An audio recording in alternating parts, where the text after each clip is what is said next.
Assalamualaikum warahmatullahi wabarakatuh. Apa kabar Sobat Rakyat? Ketemu lagi di channel Rakyat Update.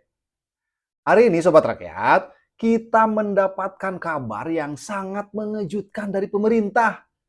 Hal ini disampaikan langsung oleh Menteri Keuangan, Sri Mulyani, di mana pemerintah mengumumkan bahwa harga BBM ya Sobat Rakyat akan turun drastis. Bahkan disebut-sebut bakal turun hingga 50%. Kenapa bisa Sobat Rakyat? Karena diketahui tarif impor dari Amerika Serikat itu dikenakan 0%. 0%. Ini kabar baik nih Sobat Rakyat. Sri Mulyani, Menteri Keuangan, telah meyakinkan publik bahwa harga BBM berbagai komoditas dari Amerika Serikat akan anjlok seanjlok-anjloknya. Karena memang tidak dikenai biaya masuk atau tarif. Nah, Sobat Rakyat, di sisi lain, Indonesia sendiri memang masih dikenai tarif 9%. Tapi itu terbilang sangat minim sekali dibandingkan negara-negara lain yang mungkin tarifnya mencapai 30%, ada yang 40%, atau bahkan seperti Cina sudah tembus hingga ribuan persen. Ya, kemarin saya lihat di Cina itu tembus ribuan persen. Tapi di sini tarif di Indonesia cukup rendah Sobat Rakyat, yaitu 9%. Ini tentu akan ada plus minusnya juga dan ada juga pro dan kontranya ya. Yang jelas nanti Sobat Rakyat kalau misalkan beli BBM, beli Pertamax itu harganya akan cukup drastis menurun ya. Dan tentu kita berharap dengan pengurangan harga BBM, tarif 0% dari Amerika Serikat ini bisa mendorong pertumbuhan ekonomi di Indonesia ini ya. Hanya saja ada juga yang mengkritisi kenapa Ibu Sri Mulyani sangat pro dengan Amerika. Ya, jelas ya Sobat Rakyat, Sri Mulyani pernah menjadi salah satu pimpinan di World Bank saat itu. Ya, jadi kalau kita lihat, memang Ibu Sri ini kebijakan-kebijakannya itu sangat condong ke Barat, ke IMF. Memang banyak sahabat-sahabat Ibu Sri Mulyani juga yang berada di IMF, di World Bank, dan berbagai perusahaan di Amerika Serikat. Jadi jelas ya, saat Ibu Sri Mulyani memimpin ekonomi Indonesia itu, arah kebijakannya itu memang lebih condong ke Amerika. Apalagi sekarang ya Sobat Rakyat, setelah negosiasi kemarin, Indonesia mungkin mengambil jalan tengah. Nggak mau melawan, tapi juga nggak mau dirugikan. Akhirnya dilakukanlah berbagai negosiasi. Salah satu poin nego yang cukup berat menurut saya itu adalah Indonesia harus berinvestasi 10 triliun di Amerika Serikat. Dan ya kita juga harus membuka berbagai resource penting kita. Salah satunya tembaga kepada Amerika kalau memang mereka membutuhkan. Nah, biar lebih lengkap, berapa sih penurunan harga BBM yang bakal segera dilakukan pemerintah? Apakah BBM bakal balik lagi ke harga 4.500? Atau mungkin bisa lebih rendah? Maka kita simak dulu deh penjelasan lengkap dari Ibu Sri Mulyani ya. Yuk Sobat Rakyat, kita simak dulu video selengkapnya. Silakan. Telah diluncurkan oleh pemerintah pada kuartal 1 maupun kuartal kedua, serta dorongan dari program-program strategis pemerintah yang mulai berjalan. Juga dukungan terhadap sektor-sektor prioritas yang memberikan dukungan terhadap bertahannya pertumbuhan ekonomi Indonesia. Pemerintah juga memberikan bantuan sosial untuk masyarakat yang paling rentan dan juga bantuan terhadap sektor yang dianggap rentan dalam situasi yang sangat tidak pasti. Ekspor masih mencatatkan surplus neraca perdagangan sebesar 15,39 miliar US dollar year to date per Mei 2025.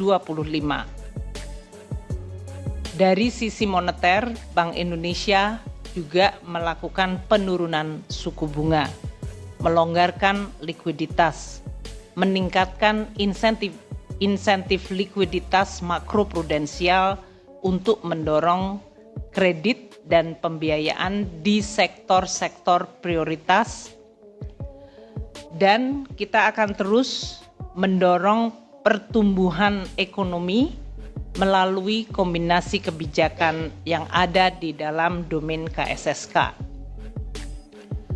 termasuk secara aktif menjajaki potensi kerjasama dari Bank Indonesia, baik bilateral maupun multilateral untuk pemerintah. Keberhasilan dari negosiasi penurunan tarif resiprokal Amerika Serikat untuk Indonesia menjadi 19% diperkirakan dapat mendorong kinerja sektor padat karya seperti tekstil, alas kaki, dan furniture. Di sisi lain, import dengan tarif 0% atas produk Amerika Serikat diperkirakan mendorong harga produk migas dan pangan Indonesia menjadi lebih rendah. Perkembangan risiko rambatan perlu untuk terus dicermati.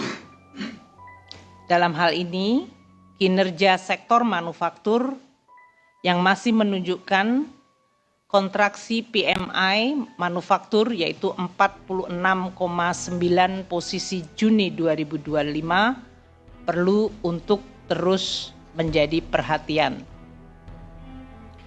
Peranan sektor swasta sebagai penggerak pertumbuhan akan terus didorong melalui kebijakan dan percepatan deregulasi, termasuk mendorong peranan Danantara yang makin optimal.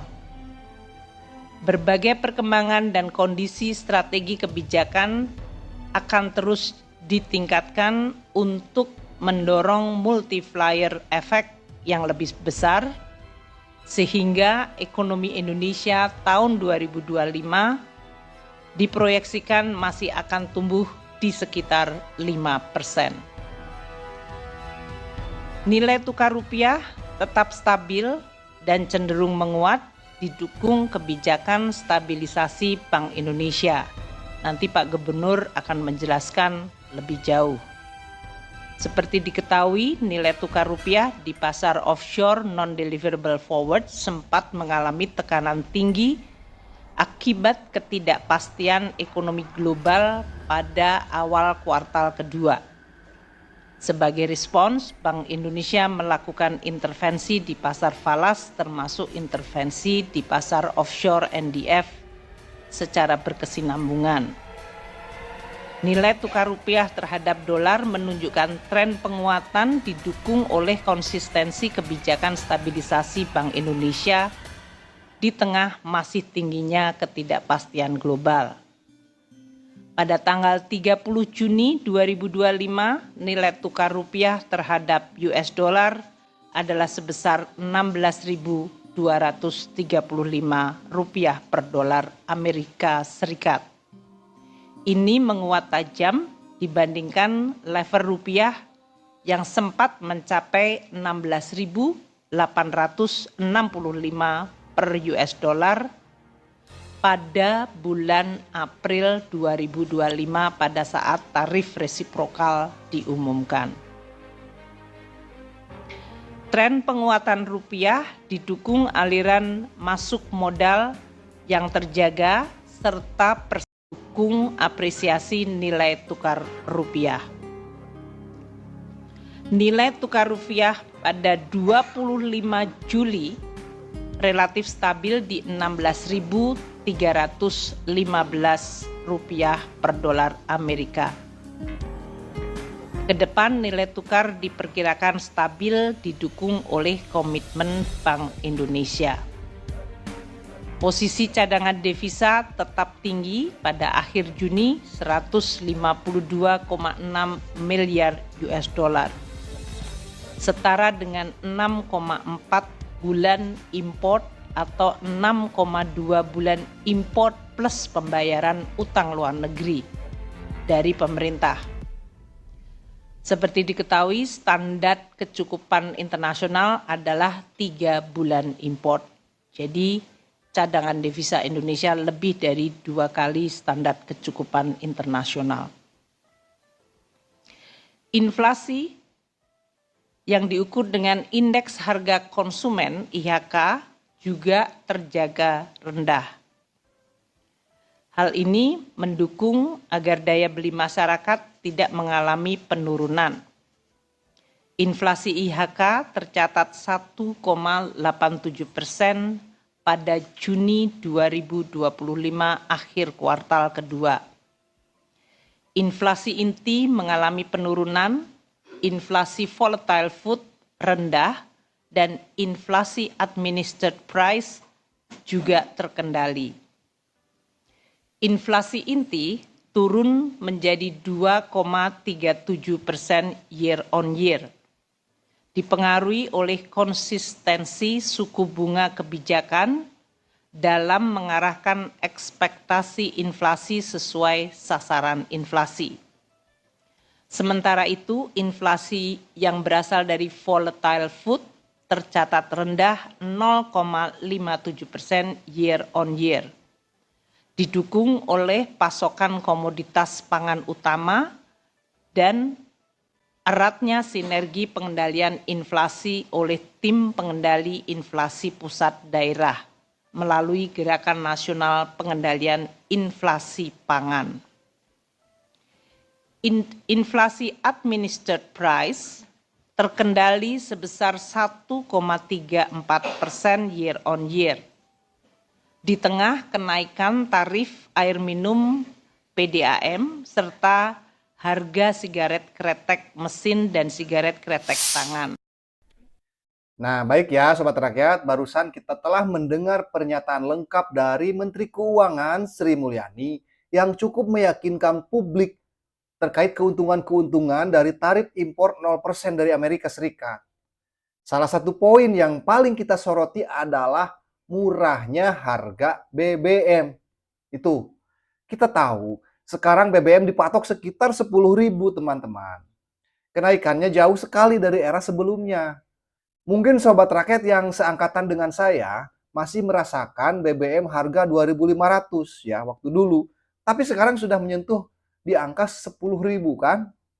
Mudah-mudahan ya Sobat Rakyat, dalam pernyataan ini apa yang dikaitkan oleh Menteri Sri Mulyani Indrawati yang menyatakan bahwa kesepakatan tarif dagang antara Indonesia dan Amerika itu akan mendorong kinerja sejumlah sektor di dalam negeri bisa benar-benar terwujud.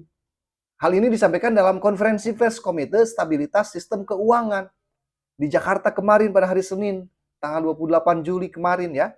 Disebutkan bahwa keberhasilan pemerintah atas negosiasi penurunan tarif resiprokal AS untuk Indonesia dari 32% menjadi 9% diperkirakan bisa mendorong kinerja sektor padat karya seperti tekstil, alas kaki, dan furnitur.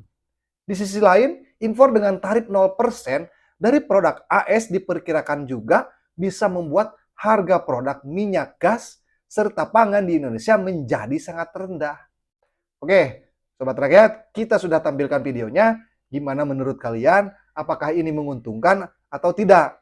Tulis pendapat kalian di kolom komentar ya.